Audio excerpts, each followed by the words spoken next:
Hai, balik lagi sama saya. Nah, kali ini kita akan masuk ke subbab yang kedua. Kita akan ngomongin common size income statement atau fokus kita akanlah di neraca. Nah, gimana sih cara menghitung common size? Sebenarnya kalau teman-teman udah melakukan analisis komparatif yang waktu itu kita pernah bahas, teman-teman ini udah sedikit nyicil mengenai bagaimana menghitung common size. Ada dua langkah perhitungan yang teman-teman harus pahami dulu ketika melakukan perhitungan common size. Yang pertama, seluruh total, baik itu total aktiva, total pasiva, serta total penjualan, itu kita di-convert atau kita bentuk dalam bentuk prosentase. Sehingga berapapun totalnya, itu kita buat dalam bentuk prosentase, yaitu 100%. Jadi misalnya nih total aktivanya ada 13 juta, maka dalam common size itu bentuknya adalah 100%. Sama kalau misalnya nanti total penjualannya misalnya ada 24 juta. Nah, walaupun besarannya beda sama aktiva tadi yang 13 juta, tetap pada total penjualan itu kita beri angka persentasenya sebesar 100%. Lalu langkah yang kedua adalah menghitung rasio dari tiap pos atau tiap komponen dalam laporan keuangan tersebut. Nah, teman-teman tinggal mencari kira-kira pos atau elemen apa yang akan kalian lihat prosentasenya.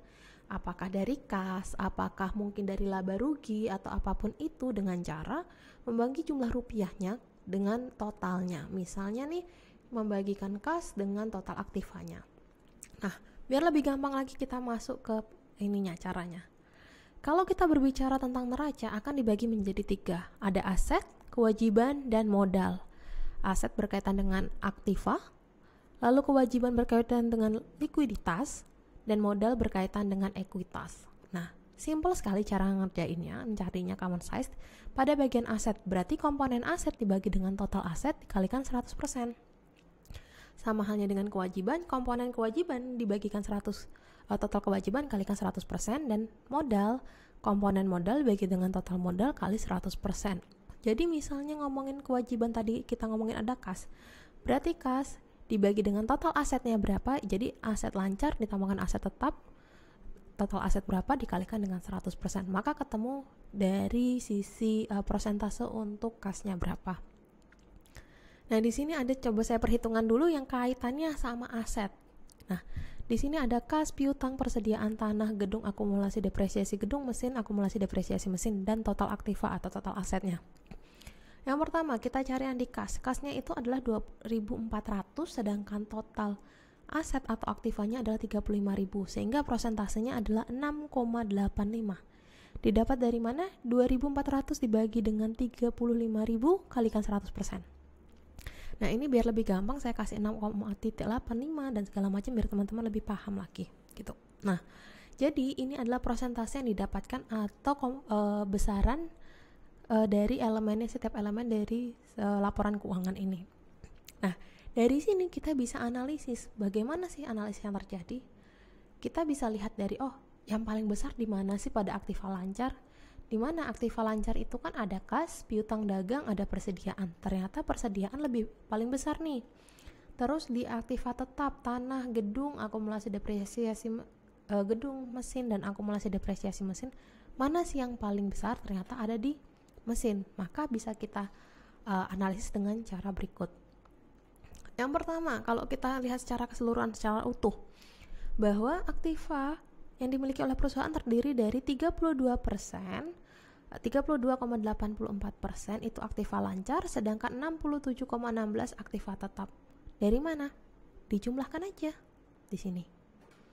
Aktiva lancar ada kas, piutang, dan persediaan dijumlahkan. Lalu aktiva tetap ada tanah, gedung, akumulasi depresiasi gedung, mesin, dan akumulasi depresiasi mesin. Jadi kita lihat proporsi antara aktiva lancar sama aktiva tetapnya berapa. Lalu yang kedua, komposisi aktiva lancar sebagian besar berupa persediaan 20,28%. Nah, ingat konsep persediaan adalah barang jadi yang siap dijual oleh perusahaan. Kalau misalnya terlalu kecil berarti nanti takutnya nggak bisa memenuhi keinginan konsumen. Tapi kalau terlalu besar juga bisa dikatakan perusahaan itu masih kesulitan dalam melakukan penjualan barang dagang. Nah, hal inilah yang terjadi pada kasus ini, di mana persediaannya itu bisa dikatakan cukup besar, yaitu 20,28% jika dibandingkan dengan yang lainnya, aktiva lainnya. Nah, Sehingga ada indikasi bahwa kemungkinan perusahaan mengalami kesulitan melakukan penjualan barang dagangnya. Nah, selanjutnya di aktiva tetap itu ada mesin berupa proporsinya adalah 28,57%. Nah, ini mengindikasikan bahwa sebagian besar investasi yang dilakukan oleh perusahaan itu difokuskan kepada mesin. Jadi mungkin perusahaan ini lebih memfokuskan bagaimana meningkatkan kapasitas produksi karena mereka fokusnya adalah di investasi mesin. Yang karena mereka fokusnya di mesin, otomatis kapasitas produksinya meningkat, persediaannya pun ikut meningkat. Nah, inilah yang bisa kita analisis dari laporan keuangan tadi. Hanya dari proporsi kita bisa kayak mengkira-kira seperti apa ya. Nah, ini baru dari segi aktivanya, kita belum masuk ke pasifa. Kita masuk ke pasifa. Di sini ada dibagi jadi dua. Ada likuiditas, ada ekuitas. Utang lancar, utang jangka panjang, di situ ada total hutang kewajiban yang kita jumlahkan juga biar teman-teman nanti lebih paham bahwa total utangnya itu berapa sih, proporsi utangnya itu berapa sih jika dibandingkan dengan modal sendiri. Lalu ada modal saham, agio saham, laba ditahan, total modal, total hutang dan modal. Nah, dari sini bisa kelihatan bahwa utang jangka panjangnya mereka memiliki persentase 73,17, yang artinya kalau misalnya dibandingkan dengan hutang yang dimiliki antara utang lancar dan utang jangka panjang, utang jangka panjang ini prosentasenya lebih atau komposisinya cukup besar dibandingkan dengan utang lancar. Cuman kalau misalnya kita lihat dari segi modal yang paling besar itu berada di laba ditahan. Artinya perusahaan itu ketika mendapatkan laba, sebagian besar dananya itu ditahan untuk kegiatan perusahaan. Nah, di sini kita bandingkan juga nih total hutang dibandingkan total modal. Yang artinya bahwa total hutang atau kewajiban atau pendanaan eksternalnya itu lebih kecil daripada pendanaan internal kalau dibandingkan seperti ini. Loh, kok ini angkanya 46 dapat dari mana? Kok bukan 100%? Nah, ini sedikit berbeda biar teman-teman tahu kira-kira komposisi kalau utang secara keseluruhan itu berapa, modal secara keseluruhan. Jadi, untuk 46,85% ini teman-teman dapatkan dari 16.400 dibagikan dengan 35.000. Sama halnya total modal 18.600 dibagikan dengan 35.000. Tapi untuk persentasenya ini 4.400 dibagikan 16.000, ketemunya segini. Gitu. Memang sedikit membingungkan, tapi percayalah dengan cara ini kita akan tahu bagaimana persentase terkait dengan hutangnya berapa, modal sendirinya berapa, lalu secara keseluruhan itu seperti apa. Nah, dari sini kita bisa melakukan analisis. Apa yang terjadi analisisnya?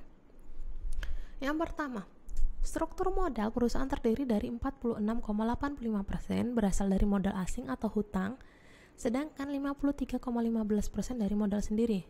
Hal ini mengindikasikan bahwa pada tahun itu perusahaan sudah mulai pada posisi jumlah modal sendiri melebihi jumlah hutangnya. Jadi fokusnya bahwa kita memfokuskan pada modal yang dimiliki sendiri daripada pendanaan dari eksternal. Seperti itu.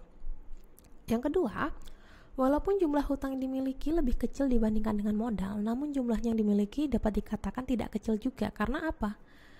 Di sini masih katakannya hutangnya termasuk 46, hampir separohnya. Jadi hampir 50-50 itu internal sama eksternal gitu. Jadi perusahaan harus lebih memikirkan lagi bagaimana untuk komposisi tersebut, dan kemungkinan besar kenapa hutangnya bisa ini karena mungkin digunakan untuk menambah aktiva, yang dimana bisa berkaitan sama sebelumnya bahwa perusahaan kan beli mesin buat meningkatkan produksi.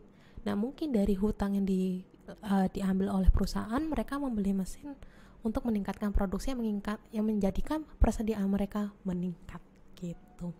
Jadi kalau bisa, teman-teman kalau melakukan analisis itu coba dihubungkan satu sama lainnya biar akan mencapai satu kesimpulan.